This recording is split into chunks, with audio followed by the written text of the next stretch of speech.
शंकराने काय केलं? पार्वती मातेने हट्ट धरला आणि भोळ्या शंकराला विचारलं, हे भोळ्या शंकरा, तू या सृष्टीचं पालन करता आहे, मग मला तुमच्याकडे काही गुह्य ज्ञान आहे ते मला द्या.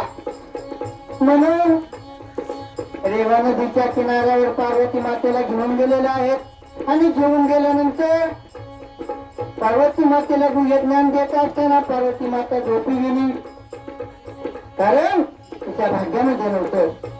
मग अर्धांगिनी होती, पण काळ वेळ नाम उच्चारित नाही दोन्ही पक्षपायी उद्धरती. मग ते गुह्य ज्ञान देत असताना एक पाण्यामध्ये मच्छी गर्भधर होती, त्या मच्छीनं ते ज्ञान ऐकलं आणि मग पुढे मच्छीच्या पोटी नाथ मच्छिंद्रांचा जन्म झाला. म्हणून हरिपाठामध्ये लिहिलेलं आहे, आदिनाथ गुरु सकळ सिद्धांचा, आदिनाथ गुरु सकळ सिद्धांचा, मच्छिंद्र तयाचा मुख्य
संप्रदायाची परंपरा चालू झाली. पुढे काय प्रकार घडला शक्य न हो. ज्ञानेश्वर माऊली, चोपन्न काका आणि मुक्ताबाई हे चार भावंड. त्या काळामध्ये ब्राह्मण लोक त्यांना त्रास द्यायची, म्हणून शेवटी आई वडिलांचं देहांत प्रायचित्त झाले. त्यांना शुद्धीपत्र आणावं लागलं आणि मग त्यांनी विचारलं, त्या भोळ्या बाबड्या समाजाला हे ज्ञान अवगत होणार नाही, म्हणून रामकृष्ण हरिमंत्राची उत्पत्ती केली आणि वेदाच्या मुखातून वेद बोलवले. ज्ञानेश्वर माऊलीची आजही संजीवन समाधी आळंदी गावामध्ये आहे. मग पुढे जात असताना त्या कामिक कोळ्यानं अंडे फोडलं, त्याच्यातून मच्छिंद्रनाथांचा जन्म झाला. ही कथा फार अवघड आहे, फार मोठी आहे. मग मच्छिंद्रनाथ पुढे तीर्थयात्रा करीत असताना एका सावकाराच्या वाड्यावर आले आणि सावकाराच्या वाड्यावर आलेले असताना एका बाईना अशी आरोळी मारल्याबरोबर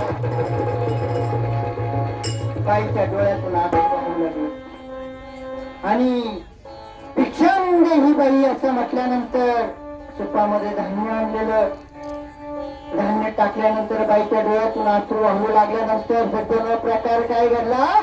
बाईनं सांगितलं, माझ्या घरी भरपूर धनधान्य आहे, पण माझ्या पोटी संतान नाही. असं म्हटल्यानंतर नाथांनी क्षणात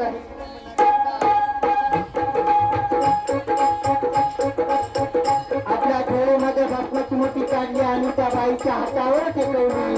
सांगितलं, बाई 12 महिने आल्यानंतर तुझ्या पोटी पुत्र संतान होईल, ते मला दाखव. नाथ महाराज निघून गेल्यानंतर प्रकार काय घडला? त्या रायाबाया गोळा झाल्या आणि म्हणू लागल्या, अरे असे कान फाडे गोळा किती काही येतात, त्यांचं काही खरं नाही. मग त्या बाईनं त्या 4 आयाबायांचं ऐकून ती विभूती दिलेली खेड्यामध्ये टाकून दिली. शॉर्टकट मध्ये घेतो. परत पुढे 12 महिन्यांनी मच्छिंद्रनाथ बाईच्या वाड्यावर आल्यानंतर विचारू लागली, महाराज तुम्ही दिलेली विभूती मी उकड्यावर टाकून दिली, माझ्याकडून फार मोठा अपराध घडलेला आहे. ठीक आहे म्हणे, दाखव. पुढे सूर्याला म्हणते उठू नको, चंद्राला म्हणते मावळू नको, अशी ते म्हणजे गोरखनाथांची मूर्ती त्या उकड्यातून बाहेर निघाली. पुढे गोरखनाथ आणि मच्छिंद्रनाथ तीर्थयात्रेला निघालेले आहेत. तीर्थयात्रा करत असताना गोरखनाथ आणि मच्छिंद्रनाथ एका झाडाखाली बसत आणि सांगितलं, गोरक्षा मला खूप भूक लागलेली आहे, माझ्यासाठी काहीतरी आण. त्या ठिकाणी एका ब्राह्मणाच्या घरी पितृश्राद्धाचं जेवण चालू होतं. पूर्ण पात्र भरून दिलं आणि त्यातील वडे मच्छिंद्रनाथांना आवडले. आणि आवडल्यानंतर गुरु शिष्याची परीक्षा घ्यायची होती म्हणून सांगितलं, अरे गोरक्षा परत मला वडे आणून दे. म्हणून गोरक्ष त्याच घरी परत जातो आणि परत त्या माईला वडे मागतो.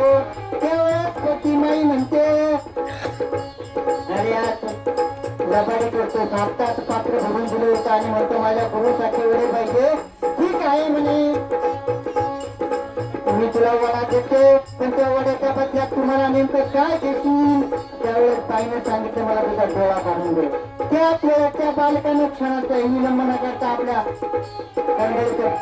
कंगाली घातली आणि गुरु हातावर टेकवलं. बाई भयभीत झाली आणि प्रकार काय घडलाय? बाई म्हटली, बाळा हा वडाही घेऊन जा आणि डोळा घेऊन जा. त्याच वेळेस मच्छिंद्रनाथांना कळलं होतं, अरे का डोळ्याला हात लावलेला आहे? काय नाही म्हणे, महाराज माझा डोळा आलाय म्हणून. नाही म्हणे, त्या वड्यासाठी तो डोळा काढून दिलेला आहे. म्हणून मच्छिंद्रनाथांनी परत पूर्ववत हात फिरवला चेहऱ्यावरून आणि परत पूर्ववत गोरखनाथांचा चेहरा जपून घेतला. भक्ती असावी तर अशी शिष्य करायची. म्हणून दिलेलं ज्ञान प्रत्येक प्राणी मात्र चालू आहे, त्याला गुरुची प्राप्ती पाहिजे. म्हणून अशा पद्धतीने नाथांची माहिती सांगितली. एक नाथांचं छोटं गीत घेतो आणि पुढील वाड्यांचं सुरत भाऊ घुमटलं अटक.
स्वागत आणि धन्यवाद.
चालू असलेल्या कार्यक्रमाला